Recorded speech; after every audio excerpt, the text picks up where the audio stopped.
People's opinions do not pay your bills. Okay? And this one's super blunt, but it's real. You can't live your life trying to make everyone comfortable, whether it's a business decision, a new goal, or posting something online. Not everyone's gonna get it, and that's okay. Their opinion doesn't pay your bills, doesn't shape your character, or define your worth. Keep building what's meant for you.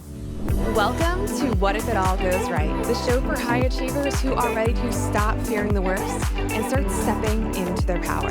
I'm your host, Angela Gargano, six-time American Ninja Warrior, keynote speaker, peak performance coach, and former biochemist. Every episode, I'm going to give you the mindset shifts and practical tools to shake off the doubt, reignite your energy, and remember just how powerful you really are. Because it's time to stop fearing the worst and start asking, what if it all goes right? What if it's already going right? Hey there, everyone. It's Angela Gargano, and welcome back to another episode of What If It All Goes Right. In this episode, this is going to be a little bit more personal than usual, and it's been a year of growth, challenge, rebuilding, and realizing how much I've changed, and honestly, how much I've still got left to learn. And as we close out 2025, I want to take a minute to reflect, not just on the wins, but on the lessons that I've had and the moments that really pushed me, stretched me, and taught me who I am right now. Some are about my training, some are about my business, some are about life and love and letting go, but all of them truly shaped me. And I have a feeling a few will resonate with you too. So wherever you are right now, walking, driving, lifting, or just taking a breath, let's do this together. Here are 25 things that I've learned in 2025. The first one, you can't force timing. You can work your butt off and do all the right things and still not see the results right away.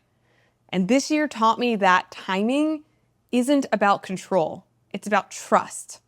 The job, the relationships, the PR, the breakthrough, it happens when you're ready for it, not when you're desperate for it. So stop trying to rush what's meant for you. Prepare instead. And I know this is like a really hard one to hear sometimes because I think a lot of us, and for myself this year, I really wanted a lot right now. Again, I went all in on my speaking, which means that I took a huge hit and really dissolved a lot of my business so that I can go all in on the things that I truly were meant for me, and I know are meant for me, but you can't force the timing of it. You can't hold on to it so tightly and like suffocate it for it to happen. It's going to happen when you're ready for it. It's going to happen when you start to build up the tools and you start to show up and you start to make mistakes and fail and do all those different pieces. And then when you are ready, I truly believe that the universe gives you what you were looking for. A year ago, back in December, I remember telling my friends that I was going to go all in on this speaking thing. I'd been getting like 10 gigs a year, just kind of like not really thinking about it. But I knew that every time I was on those stages, I felt like I could truly impact people. And I could see myself shifting away from only doing fitness, because what I've seen over and over again is that fitness is great, but there's so much more beyond that I feel like when I talk about fitness, I'm like, okay, that's like, I don't know, that's something that one of my coaches will do an amazing job with. For me, I wanted to expand beyond that. And I couldn't stay in that little box anymore, which is frustrating. But I couldn't force the timing of it being right to have all the pieces together to be successful at speaking right away and getting all the gigs, because I needed to get stuff together. I needed to make sure I had everything packaged properly, talk to a bunch of event planners and learn more about the speaking industry. There was so much that I needed to learn. And now going back a year from last year, the amount that I've learned, the people that I've met, I realized that I couldn't force the timing for that to have happened right then. I needed to wait. I needed to become the person I'm becoming now and have the knowledge that I have now in order to be successful at this. And the same thing happens with like relationships and pretty much anything that you think about, right? I want the perfect human to come in my life right now, right? And I want to be in a relationship, but there's a lot of things that I needed to become and I need to learn about myself first for the timing to be right for that to come into my life. So as much as we want to force the timing, I want you to think about maybe what is it that you might be wanting to force the timing on right now, and why is it maybe a good thing that you didn't force it? Like, what are some things that you're learning that, or maybe even realizing that you need to learn? The second one I learned, I think, is a really big one. This is that rest isn't weakness, it's a strategy. Rest isn't weakness, it's a strategy. And for all my ladies on here that I've worked with before, I know how badly you don't want to rest. And I know how hard it is to think that rest is quote unquote productive. I personally used to think that pushing harder made me better. But rest days, sleep, stillness, these were all game changers. And if you want to perform like an athlete in the gym or in life, you have to recover like one too. So rest is how you rebuild your strength. And it's not quitting, it's leveling up. Now, for me this year, I had to not only understand the meaning of resting my body, because my body physically definitely needed a rest. I've been going all in on American Ninja Warrior, all these fitness things for so long, and doing like multiple workouts a day and being super strict at my food all the time. And it gets to a point sometimes where you just need to breathe. And it means that yes, you are still doing things that are going to be really healthy for your body, but it's going to look a little different, and it's going to seem a little bit boring, and it's going to seem a little like not productive. So for me, since I don't have a crazy goal for fitness right now, it's just get movement in 30 minutes every single day. Like, that's it. Like, it's as simple as that. But it felt like I was failing, or that resting wasn't being productive and I wasn't going to get somewhere. But what I noticed is that when I did a little bit of that rest and I made sure that I recovered my body, I was actually feeling a lot better. My energy was coming back. I wasn't as depleted as I was before, because before I was running on adrenaline and my capacity was a little different. So rest can be very productive. Now, we're talking about this physically, but also what I learned this year is the power of mental rest. The power of mental rest. I was thinking so much and pushing so much that one of the biggest ways to get your answers and to learn more about what you want and what you need to do is actually take a moment and sit in stillness. Is to sit in stillness, right? So that means literally not scrolling on social media, not comparing yourself to other people, not even listening to music, right? Can you sit in stillness and just allow yourself to be? A lot of times your answers are they come then. And that restfulness in your mind is just as important. What I realized is that when I intentionally was doing that, I was able to come back and be 10 times more productive than pushing through all the time, thinking I need to work at 100 miles per hour all the time. Knowing that, if you've listened to my podcast before, you've seen the science behind it. Our brain can only hold a certain amount, right? And then we need to have those little bits of rest so that our brain can come back and function and be more productive and be more creative in all those different pieces. So will that be for you right now, listening to this and being like, wait, maybe this year I really did need that rest with my body. I had a lot of clients coming to me who used to be triathletes or used to do all these big things, and they felt like there was something wrong with them because they had to rest. And it was like, no, resting is also very productive, and it is a strategy, and it is going to help you succeed so that you can stay in the long term. And the long term is a lot about what we were thinking about now. Before, I think when we're younger, sometimes we're thinking about the near term, the right now, but the long term stuff, rest is going to help you so that you can keep it going. You can keep it going. And yes, it is a strategy. Number 3, people's opinions do not pay your bills. Okay? And this one's super blunt, but it's real. You can't live your life trying to make everyone comfortable, whether it's a business decision, a new goal, or posting something online. Not everyone's gonna get it, and that's okay. Their opinion doesn't pay your bills, doesn't shape your character or define your worth.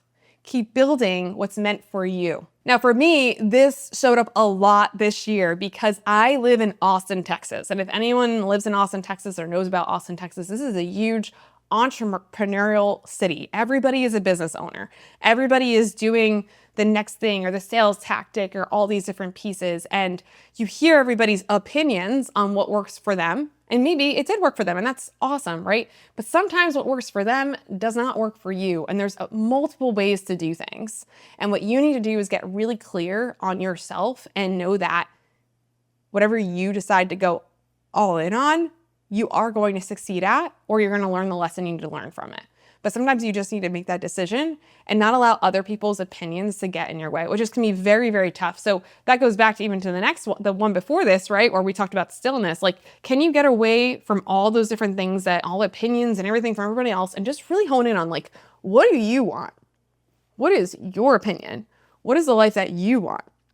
What I noticed about all these different coaches in Austin and like the way that their systems of their business was working, when I looked at their day-to-day, I was like, that is not what I want my day-to-day to look like, and knowing that I'm allowed to do things a little bit differently, and it's okay. I don't have to do it their way, and their way is working for them. That's great. Their opinion, great, but I can have my own opinions and I can figure it out my own way, and whether it works or not, that decision is on me.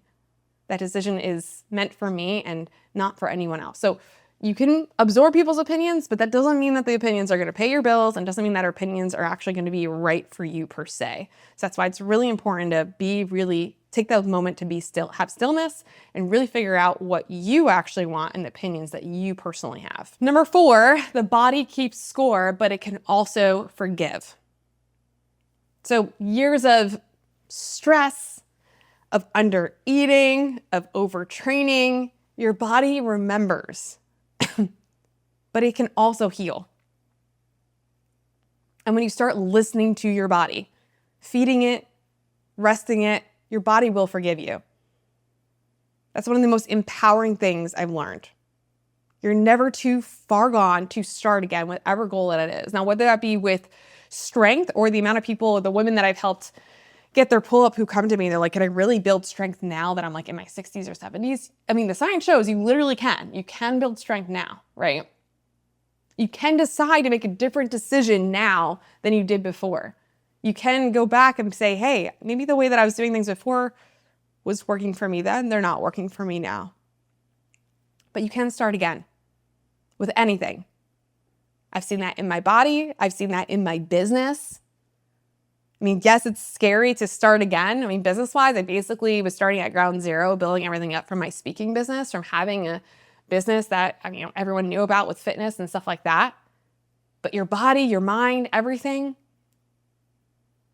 yes, it keeps score, but it can forgive and it can rebuild and it can heal, and you can, doesn't matter what age is or what circumstance you had before, you can absolutely start again at any point.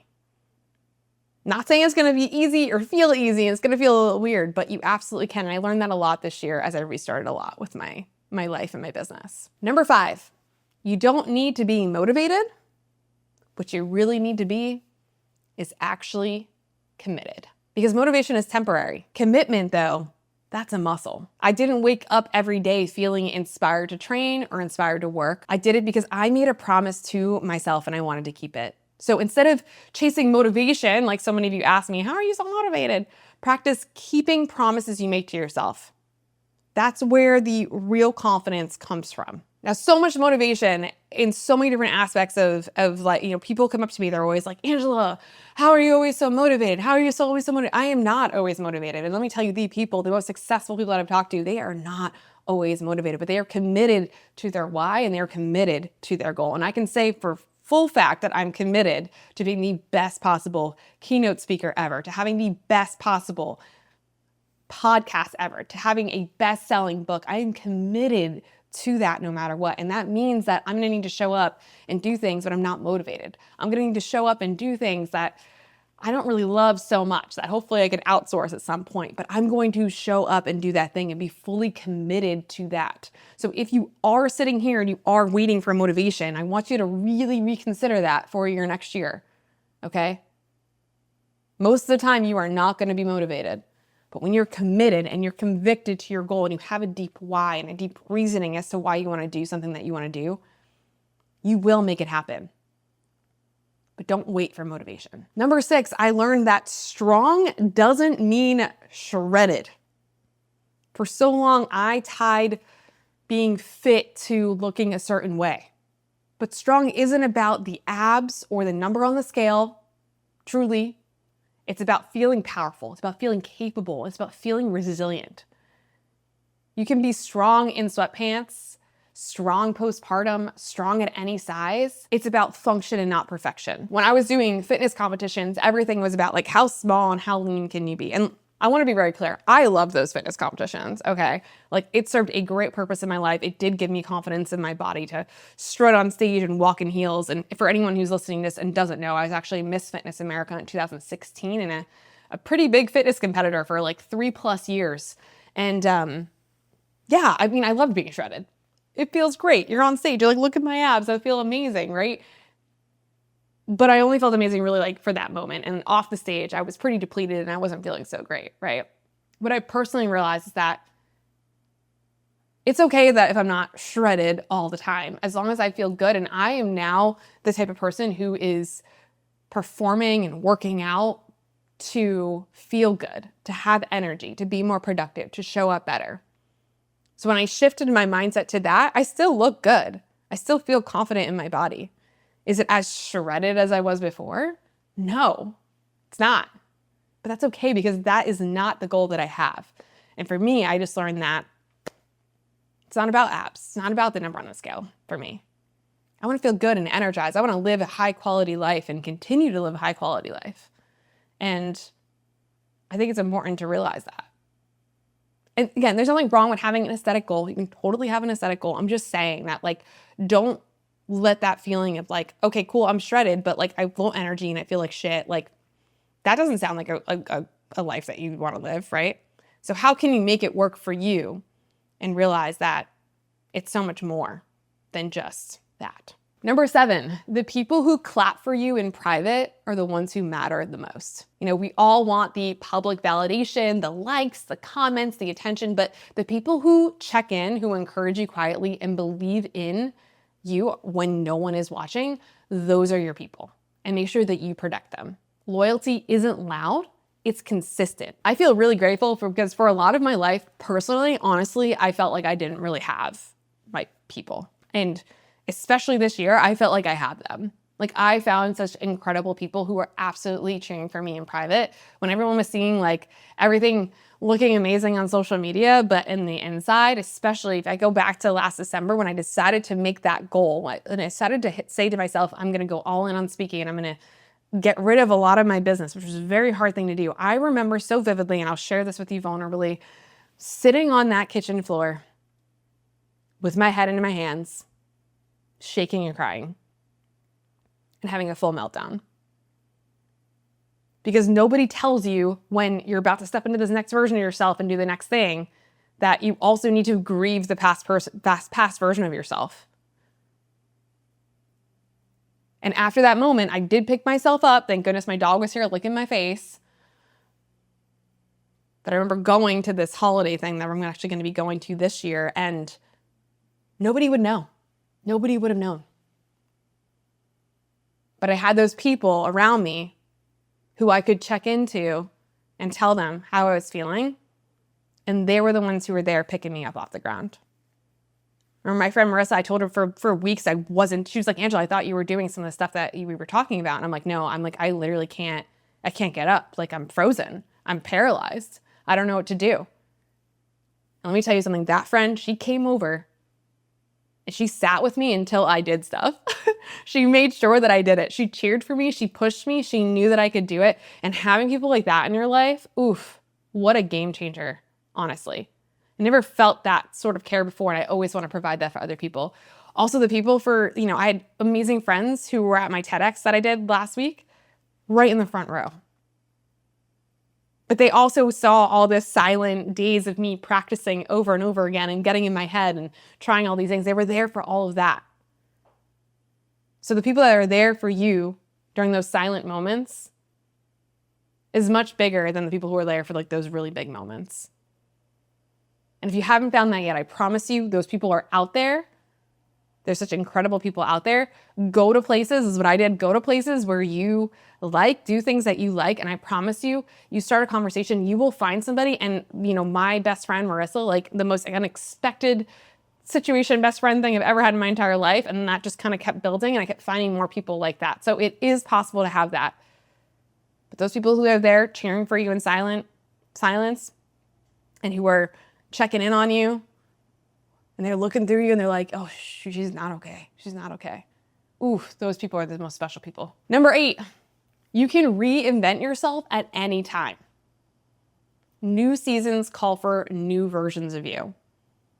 I've changed my training style, I've changed my goals, even my mindset so many times, and every pivot made me stronger.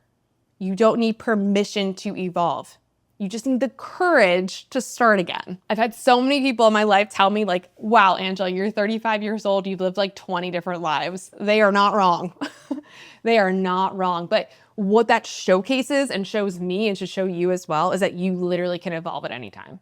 If you were feeling like you were stuck in a loop of a version of yourself that is no longer what you want to be anymore, you absolutely can get out of it. You absolutely can step into that next version. And like I said, it's not going to be easy because you're going to have to grieve that past version of yourself, right?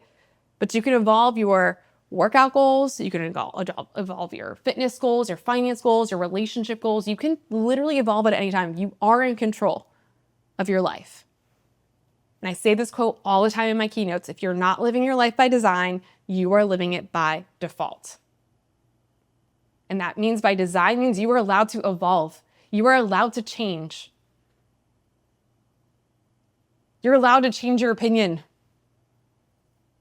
We grow, we evolve over and over and over again. You can absolutely start over. You just need to have the courage to do it.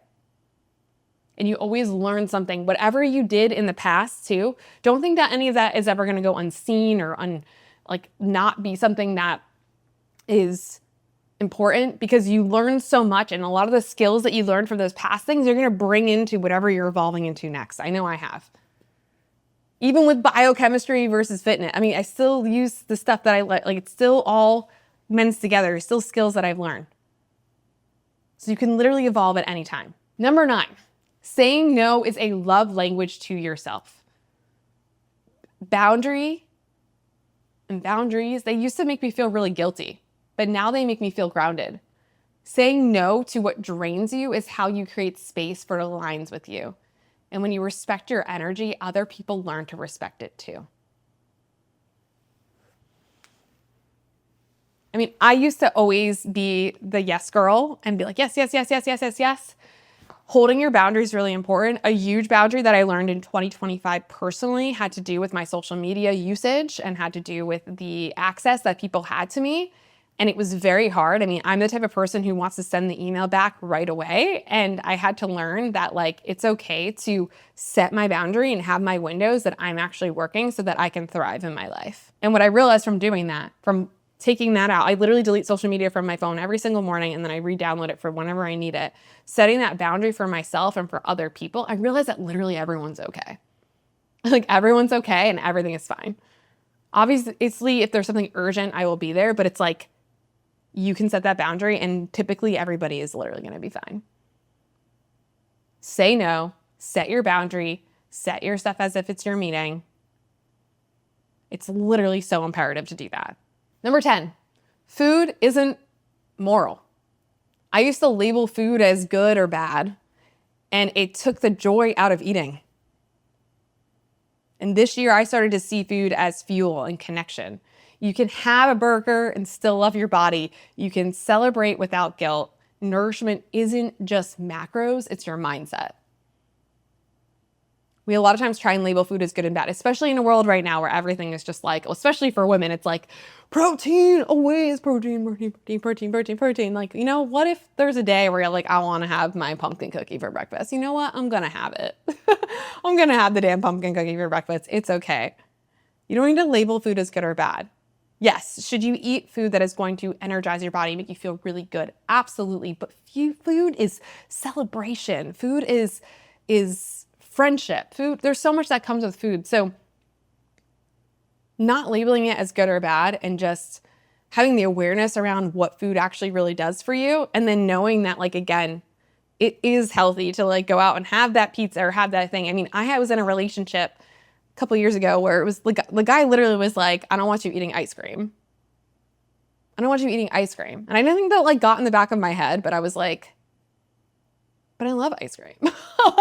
And I was only having ice cream once a week, right? Because it was something that made me feel good and it brought me joy. It didn't mess up my body. right? So with all the noise out there of the good and bad and the gluten this and the keto that and the organic this or whatever, oh my God, there's so much, okay? Do the best that you can, but still enjoy food. We are humans. We're meant to enjoy it. Number 11, consistency beats intensity. Consistency beats intensity. You don't need to crush your workout every single day. You just need to keep showing up. You don't need to crush the business up every day. You just need to keep showing up.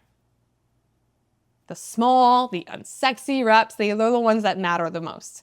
The people who win aren't the ones who go harder for a week. They're the ones who keep going when it's boring. I know, huge piece of where this consistency beats intensity showed up for me this year. Besides just the workouts, where like I said, I'm just doing like 30-minute workouts and I'm just making sure that I'm doing what I can and I'm seeing the difference in my body. Like I feel good, my energy feels good, everything feels good, I feel strong. Consistency versus intensity. I'm seeing that. Hard to really put together, but it worked. Well, my keynote, every single Friday I meet with my keynote coach and we go over my talk every week, over and over again. What can we make better? How can we make it better? Whatever. And as we were building on it, as I hit a season where I had like a couple back-to-back, I realized that by showing up just that little bit every single week, when it came to the actual time to do the keynote, it was so damn good. And it wasn't because I went really hard the night before or tried to memorize it or whatever. It was because I decided to give myself the time to do a little bit every single week. And I was so damn consistent with it. And for me, that was an aha moment with the workouts and with that, like, wow, how cool is that? That consistency is going to be intensity instead of going hard all the time and then burning out, whether that be for work or whether that be for workouts. Consistency versus intensity. It's not as fun. It's not as glamorous. No, it is not sexy, but it works. Number 12, healing isn't linear. There were months where I felt completely on top of the world and weeks where I felt like everything was completely falling apart again. You see, healing doesn't move in a straight line. It loops, it dips, it circles back. But every time you rise higher than you did before. And that's progress. I went through a lot of healing this year. I still feel like I'm going through healing right now. And I feel like I went through a lot of healing through, again, what I maybe thought that my life was going to be, especially because I was, again, just in fitness for so long. And that was like the main thing. And just healing from some of the beliefs that I've had that maybe I couldn't do these big things that I wanted to do, like be on these big stages for keynotes or, have this podcast, which is now doing really well, which is awesome, right? And the healing part isn't linear. And even past relationships. I mean, there's still moments where like some past relationship stuff still comes up and it can be really frustrating because sometimes you think to yourself, well, like, shouldn't I be healed from this from now? Like, shouldn't I be strong enough? Like, I'm smart enough. Like, I know this doesn't make sense, but I think that just knowing that healing isn't linear and that sometimes things come up and that's okay. And that love and business and all stuff like that, like it's a whole other level. It's a whole other thing. And sometimes, you got to go backwards again to kind of have that awareness around it and have a conversation with yourself to come out of it and just learn from it. So just knowing that healing is not linear in all aspects, whether it be love, business, life, all the things. Number 13, lifting weights is the best therapy that I know. And I want to be clear about this because I think lifting weights sounds a little bit like macho. And I'm going to be honest with you. I don't love going to the gym. I know I'm a fitness instructor. I know like that's what I've done for years, but like to me, like it's not really so much the lifting heavy part of it that I think. It's the showing up and doing hard things. It's the moving your body just in some way and doing something with your body that can allow you to really just be with yourself and get back into your present moment, which I think is really important. And I think a lot of times, a lot of us are having anxiety or depression, and it's not because it's anything other than like we're not living in the present moment. And I think what happens with lifting and working out and just movement in general is it helps you become present with yourself again. There's something really sacred and really powerful about picking up a weight and realizing that you're capable than you thought, or hanging from a bar and trying to pull up, or doing a handstand. And every rep and everything that you do is going to build resilience and belief. And anytime that you PR or you do something that you've never done before, right? It builds this self-trust. And you can't fake strength, right? You earn it, and you earn it one set at a time. So I think that, lifting weights, and again, I want you to think about it less macho-y. For me, it's just moving my body in some way, whether that be with calisthenics or things along those lines. It just is a really great way to get back into the present moment and just get back into your body, which is going to help you no matter what with everything that you do. So if you're listening to this, don't think that you have to like crazy lift heavy all the time. Yes, it's going to be powerful. It's going to help you. It's going to help you build muscle, and muscles, great for longevity and all those different pieces. But just know that, like, for me, that's the science of it. Whereas the more mental piece of it is I'm moving my body and I'm getting back to the present moment so that I'm not anxious or depressed. Number 14, social media isn't real life. Social media isn't real life. And man, oh man, can we get stuck in the cycle of being on social media and scrolling around and looking at everybody else's life. But beyond every perfect post is the messy middle. So don't let a curated highlight reel make you forget that you're already doing great. You're probably doing so much better than you think. Your journey doesn't have to look aesthetic to be powerful. And I think that I was trying to showcase a lot this year of the journey of like my in-between and my middle, right? So showcasing, the journey of the travel, of the keynote speaking, of the tiredness and the flights and all the different areas. And I try and be as vulnerable as I can on that. But even with that, it's still a pretty curated reel, right? Everybody, I want to say this very clear, everybody, no matter what you're seeing on social media, is going through something. Everybody on there, even the most successful people, even the people you see thriving in their business, it is hard. They have moments too, because we are all human. So do not let social media fake you to thinking that you're behind, you're not good enough, or any other of those pieces. And that's why it's so important to stay off of social media, and instead build something and build a routine that's actually going to benefit and feed your life. So that might be turning social media off. I had a bunch of my clients, we're doing this identity upgrade program, and I had them, the first thing I had them do was literally cold turkey and do a dopamine detox, which means no social media, delete it from your phone, and really just getting back to themselves. And so much of what they realize in the present moment is that things weren't so bad after all. Number 15, asking for help is powerful and it's not a weakness. The amount of times my tarot cards this year, when I pulled them up, say, Angela, you can ask for help. And I was like, can I actually ask for help? Like, I'm supposed to be the strong one though, right? And this one was super hard for me. I used to think independence meant doing everything alone, but growth happens when you ask for help. And whether it's therapy, coaching, or friendship, you don't lose strength when you lean into others. You actually gain perspective. I'm definitely still working on this one. I still need to ask for more help. But it was great this year to lean in more on my amazing assistant. Shout out Sarah, she's the best. And just like ask her to do more things, which was really tough. It's so hard for me. I always feel like I just need to do it myself and nobody gets it and blah, blah, blah.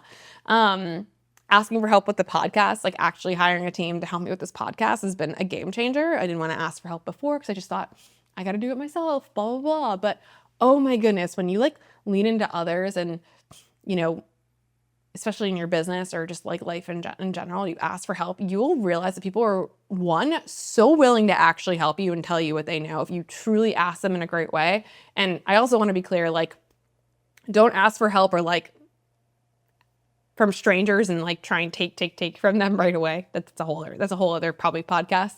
But the people that like they're so willing to help you if you just ask. And if you really come in there genuinely authentic, being like, I need help with this thing. Can you help me? They typically will actually help you. I met somebody in Austin the other day who's an amazing business owner, literally sold 2 7-figure businesses. And he was willing to sit down with me and just go through some strategy with me just because I asked and I told him I was in a place and needed it. So just know that you can actually ask for help. It is not a weakness. If anything, it's going to help you get somewhere faster. And if anything, asking for help also sometimes allows you to zoom out and like they see a perspective that maybe you can't see because you're so in your head, you can't figure it out. So I've had that happen to me a lot this year. And I think that's important to know. Number 16, confidence comes from action, not from thought. You can't think your way into confidence. I know we think we can, but we can't. You have to act your way into it. Confidence is built every time you do something that scares you and you realize that you've actually survived.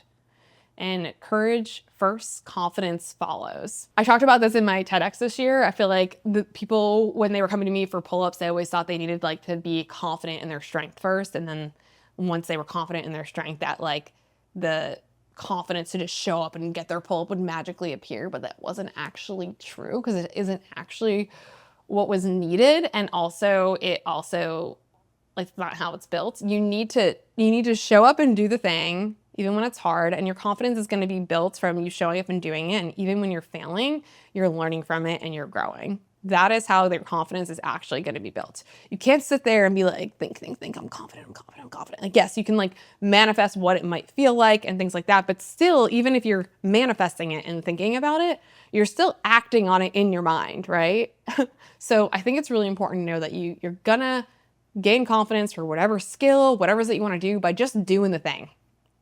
Doing it messy, doing it scared, doing it wrong, just by doing it. That is how you gain confidence in anything that you want to do. Number 17, progress photos don't tell the full story. So I've seen people who lose weight and they literally still hate themselves. I know it sounds like super harsh. And others, they gain weight and finally find peace. The real transformations that are happening are in here. They're internal. And progress is how you talk to yourself, not how you look in the mirror. It's that whole concept of like, abs will make you happy. And I've had people who were like, Angela, I could say otherwise, but whatever. It's truly is an internal thing, right? Progress photos or photos that you might see, that's not telling the full story. It's how we feel internally, always. Because who do we spend the most of our time with? Who? Ourselves, internally in our brain, right? So the real transformation happens from the conversations that are happening with ourselves. So how can we change the conversation and make that positive? That is true transformation, and where true transformation actually comes from. Those conversations and that internal feelings that you have with yourself. And just to be clear, you're not always gonna feel great. You're not always gonna have the best thoughts, but at least you can have that awareness around it, and you can talk to yourself a little bit differently, and that's where we find peace with ourselves, and knowing that we have all the answers, that we are enough, how we are right now, even if our body isn't the way we want it to be just yet. Number 18, you are not behind. This one hit hard. I used to look around and think everyone's further ahead than me, but you're never behind in your own life. You're exactly where you need to be, and you're learning what you need to next. I truly believe that. Comparison is really going to steal that clarity. So stay focused in your lane on your timeline. And anyone else that you're seeing, that is just proof that you can absolutely do it too. Number 19, celebrate the small wins like they are the big ones. Did you get through a hard week? Celebrate the win. Did you hit your macros 3 days in a row? That's a win. Small victories are going to stack. And before you know it, you're going to be unstoppable. Clap for yourself more often. The little things truly matter. Celebrate them. Number 20, your environment shapes your results. You can't grow in soil that doesn't feed you. So this year, I had a choice to change my circle a little bit. I surrounded myself with people who challenge me, who support me, and keep me accountable. You're the one who determines how high you're gonna rise. Number 21, muscle is medicine. The older I get, the more I see how powerful muscle really is. It protects your bones, it balances your hormones, it supports your metabolism, it boosts your confidence. If you care about longevity, move your body, lift some weights. Your future self will actually thank you for it. The science is, it's proven. Just move your body. It's not too late. 22, your worth isn't tied to productivity. You're allowed to rest without earning it. You don't need to check boxes every day to prove you're enough. And slow seasons are sacred. That's where creativity and clarity is born. Number 23, it's okay to outgrow people, habits, and dreams. Growth sometimes means letting go. And that is not failure. It's evolution. You can love who you were and still move forward. Make peace with the chapters that no longer fit. Number 24, fear doesn't mean to stop. Every big thing I've done this year started with fear. Fear is your body's way of saying that this matters to me, so do it scared. That's where your next level lives. And number 25, you are allowed to be proud of yourself. You've worked hard to get here, and you don't need anyone else to validate that. Look back at the challenges that you've overcome, the strength you've built, and the resilience that you've shown, and be proud, loudly, unapologetically, be proud of the person that you've become. All right, my friend. I was hyped up during that one. Those are my 25 things that I've learned in 2025. And if one of them, even just one of them, or maybe multiple of them resonated with you, please take a second and screenshot this episode and share it to your story. And I want you to tag me. And I'd love to know which one of these hit home the most. And if you haven't already, make sure you're following What If It All Goes Right on Apple Podcasts or Spotify. Leave a quick review. It helps more than you know. We've got so many incredible episodes. I'm going to start bringing on guests soon, so it's going to be really great. And before we wrap up, I want to leave you with this final thought. Every year brings new lessons, but what defines you isn't how perfectly that you handle them. It's how willing you are to grow through them. You don't need a perfect plan. You just need to keep showing up, learning, and believing that maybe it will all go right. What if it all goes right? What if it is already going right? I'll see you next week.